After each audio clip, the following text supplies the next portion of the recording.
السلام علیکم، یو ځل بیا ښه راغلاست. په دې ویډیو کې غواړم چې تاسو ته وښیم چې څنګه کولی شو خپل علي بابا اکاونټ کې شیپینګ ادرس اډ کړو. یعنې دا چې کله چې موږ علي بابا کې یو څه اخلو په هغه کې باید تاسو خپل شیپینګ ادرس هم اډ کړئ، ځکه چې تاسې هغه باید اډ کړئ چې دا کوم څه چې اخلئ دا باید چیرته انتقال شي، یعنې چیرته لاړ شي او څوک یې باید واخلي او څوک یې واخیستلی شي.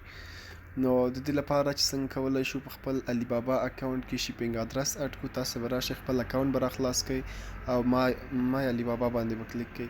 کله مو چې دلته کلیک کړ نو وروسته له هغې نه به تاسې دا ګورئ شیپینګ ادرسز، په دې باندې کلیک کړئ او اد ادرس، دلته به ادرس باندې کلیک کړئ. دلته کانټاکټ نیم، دلته چې کوم څوک یې دا اخلي یا څوک دي، ځینې داسې کسان دي چې هغه خپله دلته افغانستان کې وي، نو هغه خپل څه چې دی لکه دا د چین نه څه اخلي دا یوکې ته لیږي، نو تاسې باید دلته د یوکې ادرس او دغو کس ادرس او نمبر ورکړئ. زه وایم چې نه، زه خپله هم دا اخلم او افغانستان ته یې زه راوړم، دا کوم ځای کې چې زما موقعیت دی.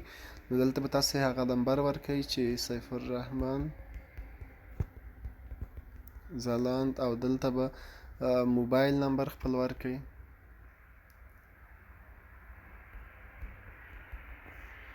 او دلته به هم هغه ستاسې سټریټ ادرس به ورکړئ.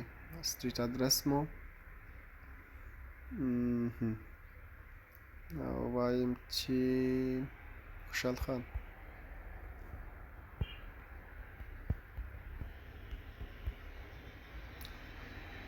خوشحال خان، دلته اپارتمنټ لیکم چې کلیم ځای، او دلته به خپل هغه هیواد ورته وټاکئ، وایم چې افغانستان. بیا به تاسو ته ووایي چې دلته به کابل ورته ولیکم، کابل به خپل پروینس، او دلته به سیټي هم کابل سیټي، او دلته به خپل زیپ کوډ څنګه کوئ ورته اډ کړئ.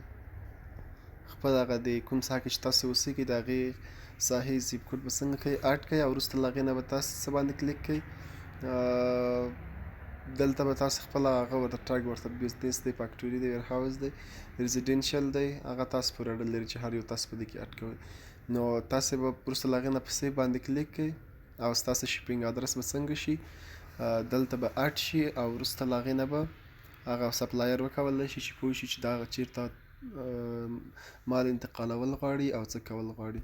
نو په دې توګه تاسو کولی شئ خپل علي بابا اکاونټ ته شیپینګ ادرس اډ کړئ.